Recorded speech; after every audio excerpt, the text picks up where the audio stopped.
बेटा, जिंदगी बहुत कुछ सिखा देती है, बस कभी इतना धीरे सिखाती है कि दर्द सालों तक रहता है, और कभी इतना अचानक कि आदमी समझ ही नहीं पाता कि हुआ क्या है। आज मैं तुम्हें अपनी कहानी सुनाने बैठी हूँ। कहानी नहीं, मेरी पूरी जिंदगी है ये।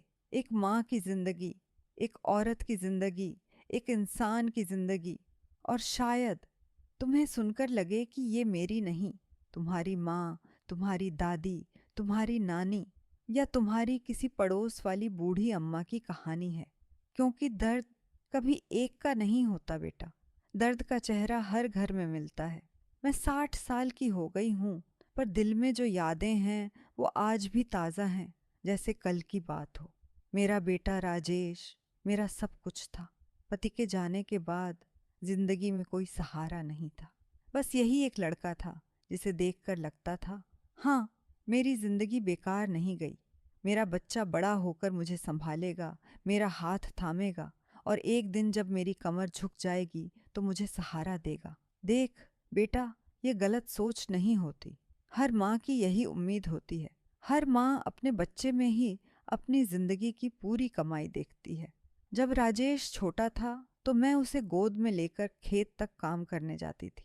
मिट्टी में खेलने देता और खुद घास काटती रहती। उसकी छोटी छोटी उंगलियां मेरी उंगलियों को पकड़ लेती थीं, जैसे कह रही हूँ, माँ कहीं मत जाना। और सच कहूँ, मैं कभी जाना चाहती भी नहीं थी। माँ के दिल की दुनिया उसके बच्चों की पकड़ में ही बंद रहती है। पति के जाने के बाद घर चलाना मुश्किल हो गया। मैंने सूत काता, सिलाई की, पड़ोस की औरतों के कपड़े सुधारे, कभी कभी भूखे रहकर भी बेटे को दूध पिलाया, बस इसलिए कि वो भूखा न सोए। राजेश बड़े सपने देखता था, कहता था, माँ मैं इंजीनियर बनूंगा। उसकी आंखों में चमक होती थी, मैं उस चमक को बुझने नहीं देना चाहती थी। कई बार मैं आधी रात को बत्ती जलाकर उसके लिए किताबें तैयार करती, उसके बैग में टिफिन रखती और खुद खाना छोड़ देती। ये सब माने करती हैं, मैं भी कर रही थी। इसमें कोई त्याग नहीं, ये तो अपना बच्चा बड़ा करने का रास्ता है। जितनी मेहनत मैं दिन में करती, उतनी ही रात में भगवान से दुआ करती, हे भगवान, मेरा बच्चा जिंदगी में आगे बढ़े और मुझे गर्व दे।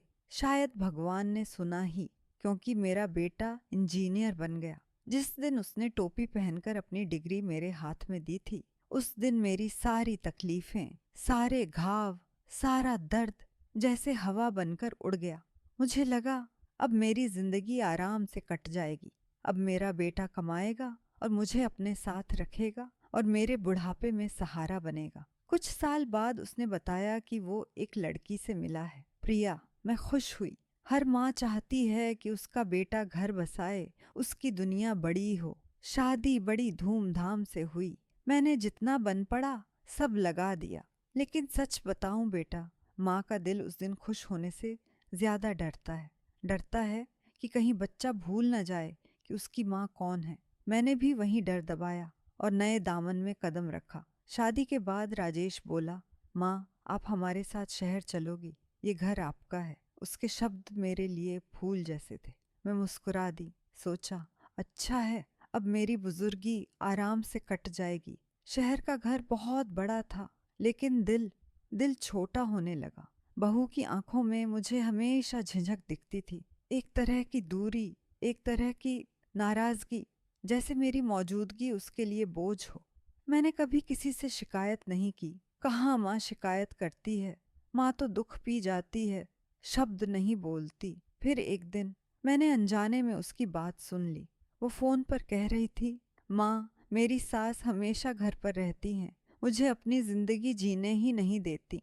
मेरे हाथ से बर्तन गिर गया, दिल जैसे छाती में धंस गया। लेकिन मैंने उस दिन भी कुछ नहीं कहा। और फिर उस रात, जिस रात ने मेरी जिंदगी बदल दी, कमरे के उस पार से आवाज आ रही थी। प्रिया कह रही थी, राजेश माँ जी को गांव भेज दो, मैं इस तरह नहीं रह सकती। राजेश ने कोशिश की कुछ कहने की, पर उसकी आवाज भी धीरे धीरे दब गई। मैंने उस रात बहुत रोया, लेकिन बिना आवाज के। अगर माँ का रोना आवाज कर दे तो घर टूट जाते हैं बेटा। अगली सुबह उसने मुझसे कहा, माँ आपको गांव में अच्छा लगेगा, आपके दोस्त हैं, आपकी दुनिया है। मैं समझ गई कि ये उसकी नहीं, उसकी पत्नी की आवाज़ है। पर मैंने मुस्कुराकर कहा, ठीक है बेटा, मैं चली जाऊंगी। स्टेशन पर खड़ी थी, हाथ में एक छोटा सा बैग और दिल में हजारों छेद।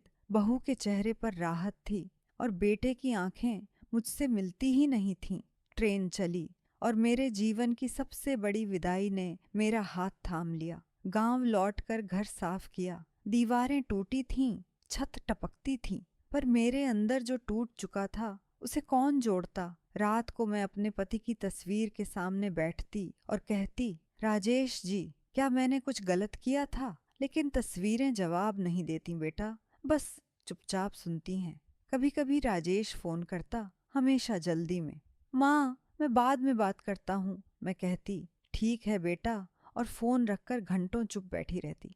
लेकिन किस्मत के पहिए चलते रहते हैं, कभी अचानक ऊपर, कभी अचानक नीचे। एक दिन गांव के सरपंच और अधिकारी मेरे घर आए। उन्होंने कहा, सुमित्रा बहन, आपकी जमीन पर हाईवे बन रहा है, आपको 2 करोड़ रुपये मिलेंगे। मैं सन्न रह गई, जैसे भगवान ने अचानक मेरी सुनी हो। पहली बार जिंदगी ने बिना तकलीफ के कुछ अच्छा दिया था।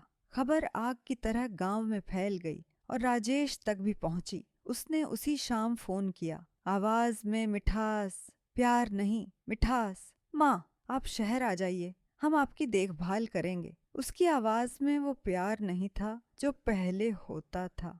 उसकी आवाज में जरूरत थी, लोभ था, स्वार्थ था। मैंने कहा, जब मैं अकेली थी तब तुमने मुझे भेज दिया था। आज मेरे पास पैसा है तो तुम्हें माँ याद आ रही है? और मैंने फोन काट दिया। पहली बार मैंने अपने दिल की आवाज सुनी।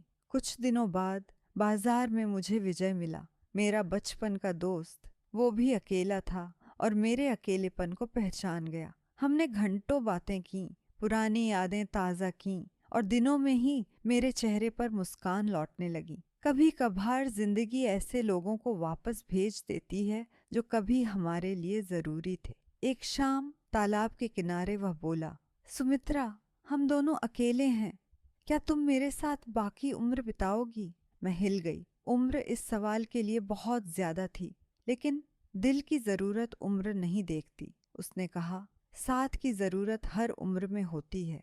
उस रात मैंने अपने पति की तस्वीर देखी और कहा, अब मैं अपने लिए भी जीना चाहती हूँ। और अगले दिन मैंने हाँ कर दी। जब राजेश को पता चला, वो नाराज हो गया। कहने लगा, माँ, लोग क्या कहेंगे? मैंने शांत स्वर में कहा, बेटा, मैंने आधी जिंदगी लोगों के डर में काट दी, अब बाकी जिंदगी अपनी खुशी से जीऊंगी। वो चुप हो गया। मेरी शादी वाले दिन विजय मंडप में खड़ा था, सरल, सादा, लेकिन उसके चेहरे पर सच्चा सम्मान था। और तभी राजेश दौड़ता हुआ आया, मेरे पैरों में गिर पड़ा। उसकी आवाज कांप रही थी, माँ, मुझे माफ कर दो, मैंने आपको समझा ही नहीं। मैंने उसे उठाया। माँ नाराज नहीं होती बेटा, माँ बस थोड़ा टूट जाती है। वो विजय की ओर मुड़ा और बोला, अंकल, मेरी माँ का ध्यान रखना। और विजय ने मुस्कुराकर कहा, अब ये मेरा वादा है, आज मैं अकेली नहीं हूँ, न दिल से न जिंदगी से। मैंने सीखा है, रिश्ते प्यार से बनते हैं, पैसों से नहीं। और सबसे बड़ी बात, खुश रहने की इजाज़त किसी भी उम्र में लेनी नहीं पड़ती। अगर तुम कभी अकेला महसूस करो, कभी लगे कि सब खत्म हो गया है, तो याद रखना, जब तक दिल धड़क रहा है, नई शुरुआत हमेशा संभव है। और मेरी ये कहानी यहीं पूरी होती है बेटा, लेकिन मेरा जीवन अब पहली बार सच में शुरू हुआ है।